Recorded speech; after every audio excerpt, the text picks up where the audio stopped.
હાલમાં થોડા દિવસ અગાઉ તાપી જિલ્લાના વાલોડ ખાતે ગરીબોને ફાળવેલ 32 જેટલા પ્લોટની જગ્યા કોઈપણ પ્રકારની જાણ વગર જ પાણી પુરવઠા બોર્ડને સોંપી દેવામાં આવેલ હોય અને ટાંકી અને સમ્પ બનાવવા માટે જગ્યાની ફાળવણી કરી દેવામાં આવતા વિવાદ સર્જાયો હતો। ત્યારે ફરી એક વખત આ મામલો ગરમાયો છે, જેમાં હાલના ગ્રામ પંચાયતના સભ્ય દ્વારા એવા આક્ષેપ કરવામાં આવી રહ્યા છે કે તલાટી કમ મંત્રી દ્વારા મનસ્વી કારભાર કરીને ઠરાવ કરી દેવામાં આવ્યો હતો અને આ ઠરાવની જાણ ગ્રામ પંચાયતના સભ્યોને પણ કરવામાં આવેલ નથી। વાલોડ ખાતે જીસી પટેલ શાળાની બાજુમાં આવેલ સરકારી જમીનમાં કલેક્ટર દ્વારા 11/1/2010 રોજ 32 જેટલા ગરીબ લોકોને બ્લોક નંબર 1488માં રહેણાંકના હેતુસર પ્લોટની ફાળવણી કરવામાં આવી હતી, તેમજ તે અંગેની કેજીપી પણ તૈયાર કરવામાં આવી હતી। જો કે પછીથી બ્લોક નંબર 1488માં 2 બ્લોક પડી ગયા હતા, જેમાંથી બ્લોક નંબર 1488-2 ગામતળ તરીકે જાહેર કરવામાં આવી હતી અને 32 લોકોને પ્લોટની ફાળવણી કરવામાં આવી હતી અને બ્લોક નંબર 1488-1માં સરકારી ગૌચર તરીકે જમીન રાખવામાં આવી હતી। જો કે આ જમીનમાં વાલોડ ગ્રામ પંચાયત દ્વારા તારીખ 7/3/2024ના રોજ ઠરાવ કરીને ગુજરાત પાણી પુરવઠા અને ગટર વ્યવસ્થા બોર્ડને ભૂગર્ભ ટાંકી બનાવવા માટે બ્લોક નંબર 1488ની જમીન ફાળવી દેતા લોકોમાં આશ્ચર્ય જોવા મળ્યું હતું। તેમજ કામગીરી શરૂ કરી દેવામાં આવતા 32 જેટલા પ્લોટ ધારકોએ વિરોધ નોંધાવ્યો હતો, જે બાદ કામગીરી બંધ કરવામાં આવી હતી અને ગતરોજ જમીન માપણી માટેની કામગીરી કરવામાં આવી રહી હતી, ત્યારે ફરી વિરોધ નોંધાયો હતો। તેમજ ગ્રામ પંચાયતના સભ્યો દ્વારા પણ તલાટી કમ મંત્રી પર અનેક આક્ષેપ કરવામાં આવ્યા હતા, તેમજ મનસ્વી કારભાર કરીને ઠરાવ કરવામાં આવેલ હોય તેવા આક્ષેપો થતા જોવા મળ્યા હતા। ત્યારે આ સમગ્ર મામલે ગ્રામ પંચાયતના સભ્ય બિલાલ બાંગી તથા મંત્રીએ શું કહ્યું તે જોઈએ। જી, આજે આપણે આવી પહોંચે છે તાપી જિલ્લાના વાલોડ ગામે અને વાલોડ ગામે બીપીએલ લાભાર્થી જે છે એમની જોડે કંઈક અન્યાય થઈ રહ્યો હોય એવા આક્ષેપો સાથે આપણી સાથે વાલોડ ગ્રામ પંચાયતના સભ્યશ્રી જોડાયા છે। જાણીએ શું આખો મામલો છે। જી, આપનું નામ સાહેબ?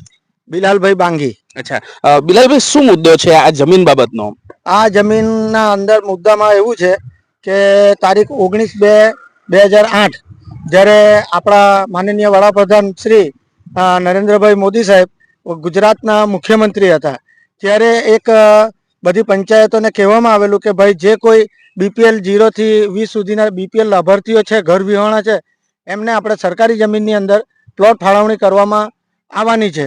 તો વાલોડ ગ્રામ પંચાયતે એક ઠરાવ કર્યો સામાન્ય સભાની અંદર અને જેની અંદર વાલોડના 1 2 3 4 5 લગભગ 8 થી 10 એવા જે સર્વે નંબર છે કે જેની અંદર ઘર વિહોણા લોકો રહી છે અને 0 થી 20 સુધીના લાભાર્થીઓ છે, તો એમને જમીન અહીંયા ફાળવવામાં આવે એવો એક ઠરાવ કરીને પંચાયતે ઉપર મોકલી આપ્યો। એવા કેટલા લાભાર્થીને આ લાભ મળ્યો હતો? એમાં આ એક જગ્યાની અંદર 32 લાભાર્થીઓને લાભ મળ્યો, બાકીની બધી જગ્યાની અંદર જેટલા ઘરોને એ છે તેમને મળેલો છે। બધી જગ્યાએ 499 હોય કે 1137 હોય કે 756 હોય, એ બધા જ જેટલા બી બ્લોક નંબર જે છે એની અંદર બધાને એ લોકો ફાળવણી કરી આપેલી છે। અચ્છા, આ લાભાર્થીઓ જોડે આજના દિવસે શું ઘટના બની, શું બનાવ બન્યો કે જેના દ્વારા આજે આપણે અહીંયા બધા ભેગા થયા હતા?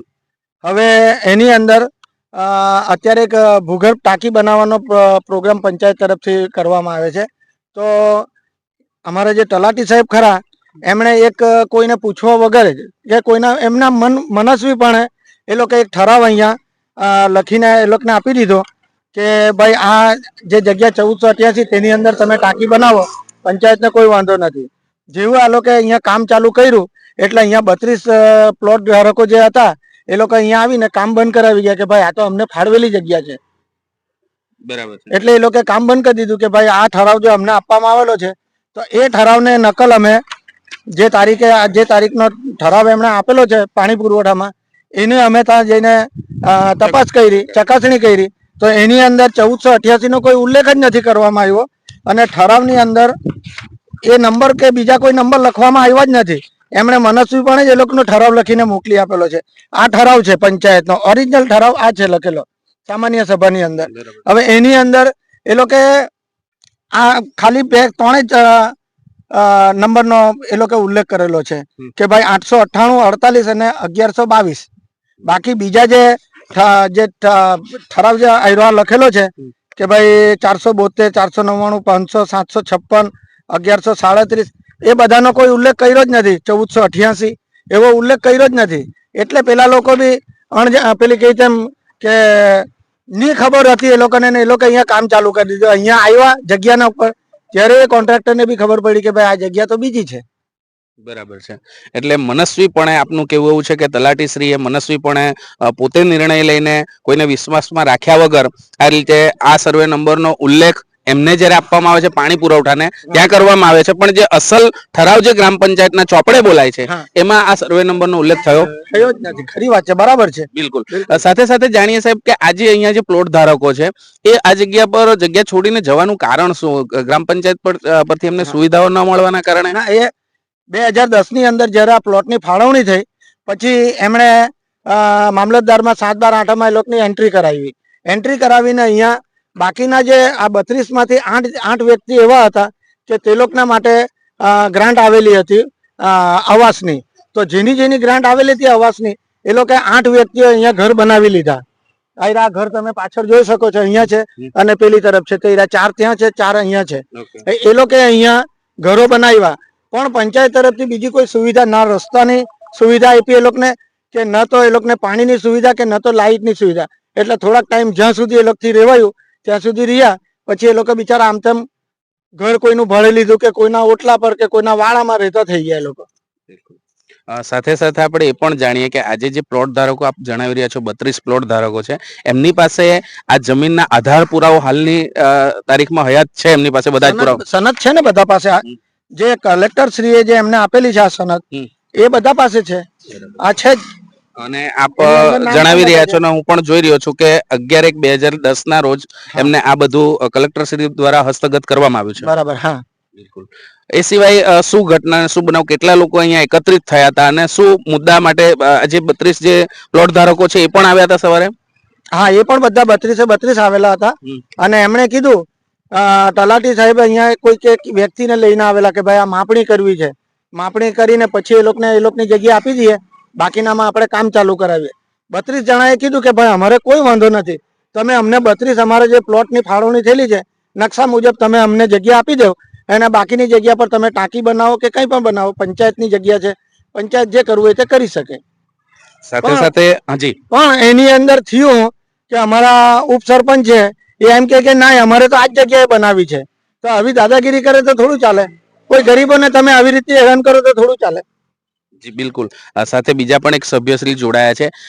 આપની શું માંગ છે ને આગામી દિવસોમાં આના પર શું પગલાં લેવામાં આવે, આપની શું અપેક્ષા છે? અપેક્ષા તો આ જ છે કે જે આ 32 લાભાર્થીઓને જ્યારે આપણા વડાપ્રધાન શ્રી નરેન્દ્રભાઈ મોદીના હસ્તક આપણને આ જે ગરીબોને જે પ્લોટોની ફાળવણી કરવામાં આવી હતી, આ જગ્યાની અંદર અમે બંને રનિંગ સભ્યમાં છીએ.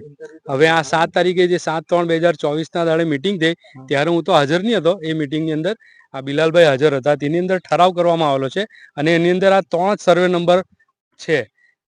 1488 નો ઉલ્લેખ નથી ને જે પાણી પુરવઠાવાળા જે કોન્ટ્રાક્ટર છે, જે થી 10-15 કે 20 દિવસ પહેલા એમણે અહીંયા કામ શરૂ કર્યું અને મોટી ટાંકીનું કામ શરૂ થઈ ગયું હતું. અમે બે ચાલુ સભ્ય છે, પણ અમને પણ જાણ નહીં હતી કે અહીંયા ટાંકી બની રહેલી છે.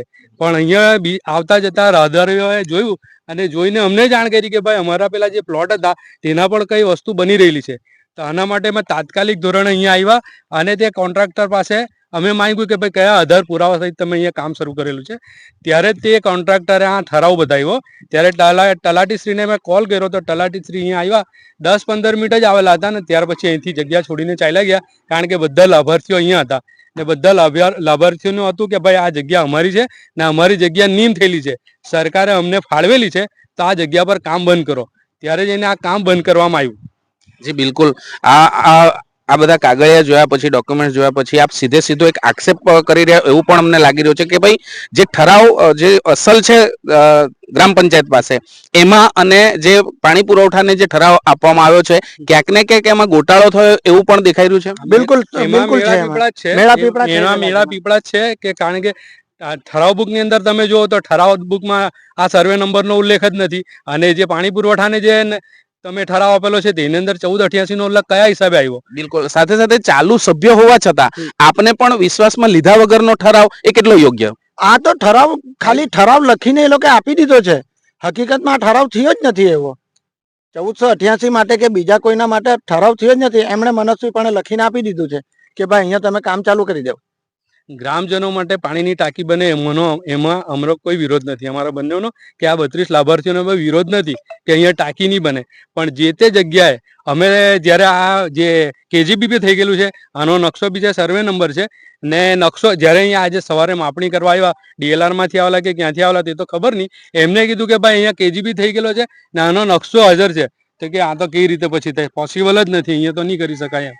મેં કીધું મારી પાસે પણ અનિવાર્ય સંજોગોના કારણે એ નકશો હાજર નહીં કરી શક્યા, આજે કે કાલે કે પરમ દિવસે નકશો આવી જશે, તેના આધારે અમને જે નકશો છે એ આધારે 18 ગુંઠા એટલે એની અંદર 1600 ચોરસ વાર જમીન એ બધાના પ્લોટ માટે, અને એની અંદર ઉલ્લેખ જ છે 240 વાર રસ્તા માટે, આટલી જમીનની ફાળવણી થયેલી છે, એટલે કુલ્લે જમીન છે 1840 ચોરસ વાર.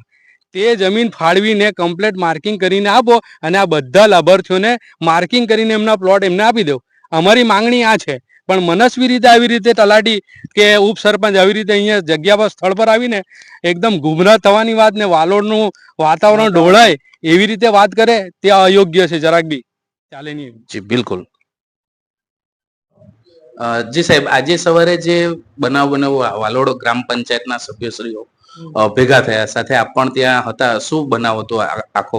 એમાં એવું થયેલું કે અગાઉ આ જગ્યાએ પાણી પુરવઠાની ટાંકી અને સમ એ બનાવવા માટે ખાડો ખોદતા હતા, અને એ જગ્યાએ આ બધા ભેગા થઈને વાલોડ ગામના બીજા બધા ભેગા થઈને એ જગ્યા અટકાવી દીધી. અટકાવ્યું એટલે એક પાછો ખોદેલો ખાડો પણ પુરાવવામાં આવ્યો, અને પછી એવું નક્કી કરવામાં આવ્યું કે ભાઈ આ જગ્યા પંચાયતની છે અને એ જગ્યાએ આપણે માપણી લઈ આવીએ, અને એ જગ્યાએ નીમ થઈને 32 પ્લોટ પણ ફાળવવામાં આવ્યા છે, બરાબર છે. તો એનો 1 નંબર અને 2 નંબરે 2 આપવામાં આવેલું છે. તો આપણે પંચાયતે એવું નક્કી કર્યું કે ભાઈ આપણે માપણી કરાવી લઈએ, 1 નંબર અને 2 નંબર જુદું કરાવીને. હવે માપણી આજે આવેલી હતી, ફક્ત ને ફક્ત માપણી કરવાની હતી, તેની જગ્યાએ માપણી કેન પ્રકારે અટકાવવામાં આવી, અને આ કામ નહીં થાય એ દિશામાં પ્રયત્ન થઈ રહેલા છે. જે નાના લોકોના માટે પાણીની ટાંકી અને સમ બને તો આજુબાજુના ઘણા બધા વિસ્તારોને પાણી મળી શકે એવું છે. જી બિલકુલ. આજે 32 પ્લોટ ધારકો છે એ પણ ત્યાં હાજર હતા? હા, હાજર હતા. અને મુખ્યમંત્રી શ્રી જે તે સમયના, તે સમયે વડાપ્રધાન શ્રી મુખ્યમંત્રી હતા 2010માં ગરીબ કલ્યાણ મેળામાં એમને પ્લોટ ફાળવી આપવામાં આવેલા, અને એ નોંધ પણ આપના ચોપડે છે. જ્યારે એક ઠરાવ થયો છે એમાં જે ગ્રામ પંચાયતની જે સામાન્ય સભાનો ઠરાવ છે એ ઠરાવ અને જે પાણી સમિતિને કે પાણી પુરવઠાને આપે જે તલાટીશ્રી દ્વારા જે ઠરાવ આપ્યો છે એમાં થોડોક તફાવત દેખાઈ રહ્યો છે. એ તફાવત વિશે શું કહેશો આપ? પણ એ તફાવત છે જ સાહેબ, તફાવત તો છે જ. આ 1488-1 અને 1488-2, એમાં 1488-1 જે સરકારી આજની તારીખમાં પણ સરકારી દેખાય છે, અને 1488-2 જે આ નીમ કરીને જે 32 આવાસના ધારકોને આપવામાં આવી છે, બરાબર, એ આજે પણ દેખાય છે. પણ સર એમાં 1488 નો ઉલ્લેખ જરા પણ નથી. જે સામાન્ય સભાના ઠરાવમાં 1488-1 કે 2 નો ઉલ્લેખ જ નથી. એમાં ફક્ત ત્યારે તો આખી જગ્યા હતી ને, એટલે પછી હુકમ કરેલો છે સરકારે કે આ જગ્યા આપણે સિટી સર્વે વાળાએ એ લોકોને માપણી કરીને આપવાનો હુકમ છે. હા, હુકમ કરો, પણ એ જવાબદારી સિટી સર્વેની હતી. એ લોકોએ પ્લોટ જુદા કરીને આપવાના હતા, બરાબર છે, એ નહીં આપ્યા. અને પછી હવે સીધી વાત છે, આપણે ખેડૂત છે તો એક સર્વે નંબરમાંથી 2 ભાગ પડ્યા હોય, એક સીધી જ વાત હોય કે એક સાઈડે એક હોય ને એક સાઈડે બીજું હોય. કોઈ પણ 4 દિશામાંથી ગમે તે એક સાઈડે એક હોય ને બીજી સાઈડે બીજું હોય, બરાબર છે. તો તેની જગ્યાએ તે પ્રમાણે માપણી કરવામાં આવતી હતી, ને તે માપણી અટકાવવાના પ્રયત્ન થયા. બિલકુલ સર, એક જ તારીખે થયેલા 2 ઠરાવ છે, અને એક જ તારીખ 7/3/2024 ના જે તારીખમાં જ બંને ઠરાવ એક કરવામાં આવ્યો છે અને બીજો આપવામાં આવ્યો છે. કરવાને આપવામાં આટલો તફાવત કેમ?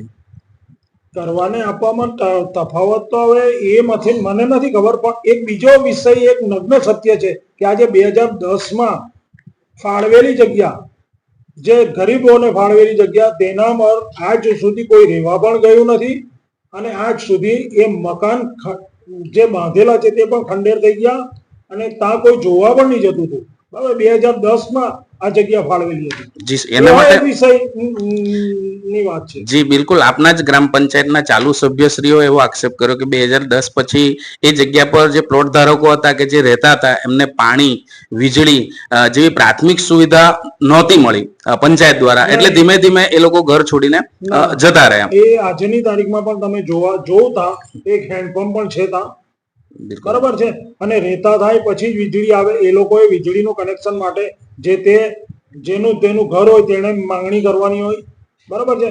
અને જે લોકોના પ્લોટ છે ને, જે લોકોના ઘર છે ને, તેને આજ સુધી કદાચ હું કેવું તો ખોટો નહીં હોઉં, કદાચ વેરો પણ નહીં ભર્યો હોય એ જગ્યાનો.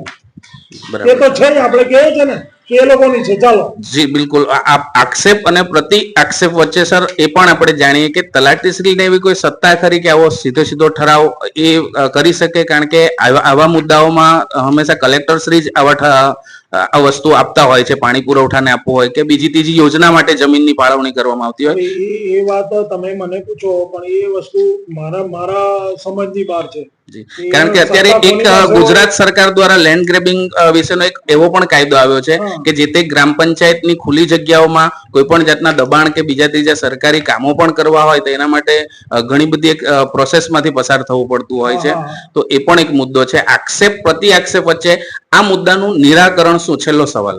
આ મુદ્દાનું નિરાકરણ તો હવે હું તો મારી રીતે એમ કહું છું કે જો જગ્યા જુદી થઈ જાય, પંચાયતની જગ્યા પંચાયત પાસે રહે, જે લોકો જે પ્લોટ ધારકો છે એ લોકોની જગ્યા એ લોકો પાસે રહી, બરાબર છે. એ જગ્યાએ સારું કામ થવા જઈ રહેલું છે, એક ટાંકી, તો એના માટે બધાએ પ્રયત્ન કરવા જોઈએ, એવું તો મારું માનવું છે. બિલકુલ.